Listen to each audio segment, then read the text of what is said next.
Hello everyone, I'm super excited to share with you about how we helped a restaurant in Kaduna State, Nigeria reduce inventory fraud and streamline operations.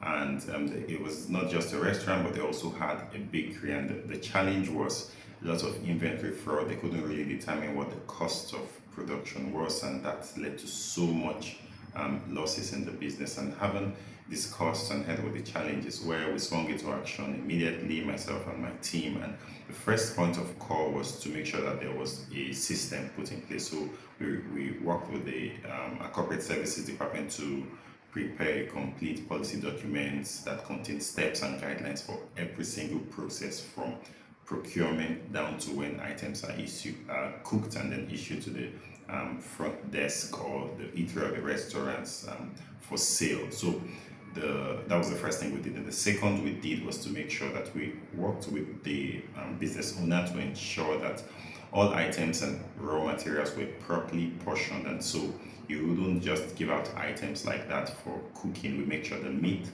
the pepper, every single thing is properly portioned and entered into the computer. So we deployed the production module of Swift Cloud ERP, and what that required was that we created all the raw materials that were required for production of all the finished products, whether it was fried rice or jollof rice, or even at the bakery. Also, we did entered all the recipe, and once that was done, Swift took over the entire process. So I just walk you through how Swift handles production. So the first thing is the person in the kitchen raises a production order. That means like, hey, I want to produce X quantity of this and that and all that. And once that's done, Swift Cloud ERP automatically generates the raw materials required for that production.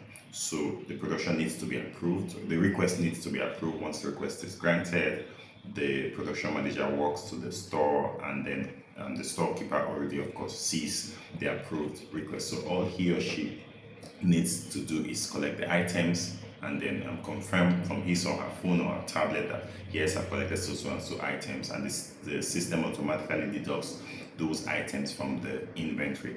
The items are then moved to the kitchen and then engaged for production. So at the end of production, the system demands three key things. The first is there parts of the raw materials that you did not completely use, so they expect to be entered into the system. The second question would be, are there non-raw material costs that you incurred? So for example, you bought diesel, and then you want to assume that, let's say, 50% of that was used for production.